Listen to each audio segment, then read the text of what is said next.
Hey! Aujourd'hui on va parler d'un tueur en série qui signait ses lettres par un smiley, Kit Jesperson.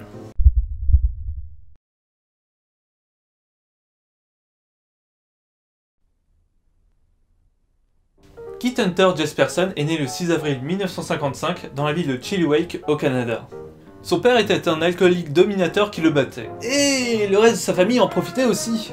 De plus, ses camarades aimaient bien l'embêter à cause de sa grande taille et il se faisait aussi appeler Ig ou Igor.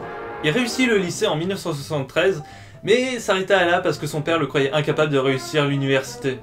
C'est un enfant pas très populaire et il n'avait pas beaucoup d'amis. Il se maria en 1975 avec Rose Hughes, avec laquelle il se sépara 14 ans plus tard.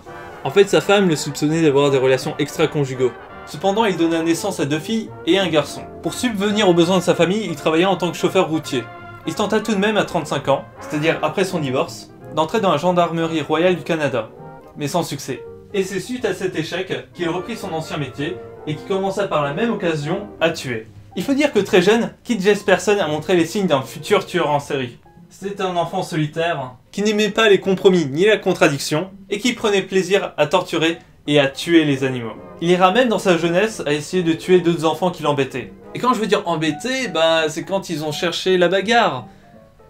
Et ils ont essayé aussi de le noyer dans un lac. En général, il tuait par strangulation des SDF ou des prostituées dont personne ne se souciait vraiment. Les affaires étaient classées très rapidement et les policiers ne cherchaient pas forcément à aller plus loin qu'une overdose parfois. De plus, ce qui lui permettait de ne pas être lié au crime était le fait qu'il tuait ses victimes dans des lieux éloignés les uns des autres. Et son métier de chauffeur l'aidait énormément. Cependant, 2 victimes ressortent, Tonya Bennett et Jenny Winningham. Tonya Bennett a été tuée en 1990 près de Portland, en Oregon. C'est une femme un peu retardée, naïve, innocente. Bref, elle a le profil parfait de la victime de ce genre de meurtrier.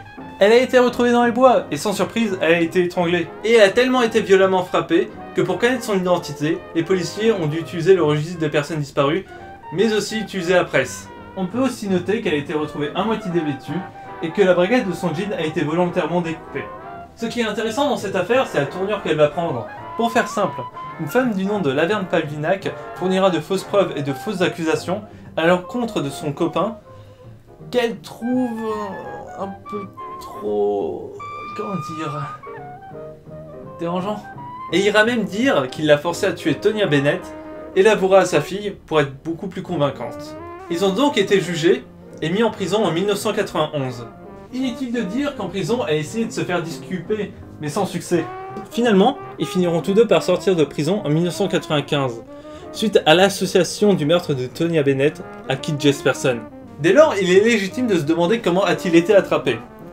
Il n'avait aucun lien avec ses victimes, n'avait pas de casier judiciaire, et se déplaçait constamment. En fait, plusieurs choses rentrent en compte. Tout d'abord, dès qu'il a su que des innocents se sont fait accuser de son meurtre, il a commencé à disséminer des messages, tout d'abord dans les toilettes au bord d'autoroute, mais aussi à envoyer des lettres aux policiers en signant d'un smiley. Dans ces lettres, il avouera avoir tué Tonya Bennett et donnera aussi les détails de ses meurtres, notamment en donnant la localisation exacte d'où il a laissé les corps. Cet acte peut paraître bizarre au premier abord, parce qu'il donne la première fois la possibilité à la police de savoir qu'il y a un tueur en série en liberté, alors qu'il aurait pu continuer à tuer tranquillement sans que personne ne le soupçonne. Il faut comprendre que c'est pas par remords, ni par envie de libérer les personnes innocentes. C'est uniquement à cause de son fort narcissisme et de son fort égocentrisme, mais aussi à cause d'une jalousie qui porte à leur égard. Comme tout tueur en série, il a besoin d'être reconnu publiquement pour ce qu'il est, et il ne laissera pas d'autres personnes lui voler la star. En fait, c'est plus profond que ça. Pendant toute sa vie, et plus particulièrement pendant sa jeunesse, il n'a reçu aucune affection. Ses parents le battaient ou l'ignoraient, soit l'un soit l'autre, et il n'y a pas eu une once d'amour. Il recherchera donc toute sa vie à se faire remarquer, à compter aux yeux des autres, montrer qu'il est important. Et cette envie d'importance peut être vue dans le fait qu'il se donne le droit de vie ou de mort sur ses victimes. De plus, ce qui l'a permis de l'arrêter était le fait que sa dernière victime était sa petite copine, Jenny Winningham. C'est la première fois qu'il tue quelqu'un qui a un lien avec lui. Une fois arrêté, il confessera très rapidement le meurtre de sa copine, mais aussi tous les autres. Il en confessera même 160, mais uniquement 8 lui sont attribués aujourd'hui. Cependant, dans les 8, ils ont été très peu à avoir été nettement identifiés. Pour tous ces meurtres, il ne ressentira aucun remords, à cause de sa froideur émotionnelle et de son manque d'empathie. Et il sera condamné par le juge à une triple peine de prison à vie.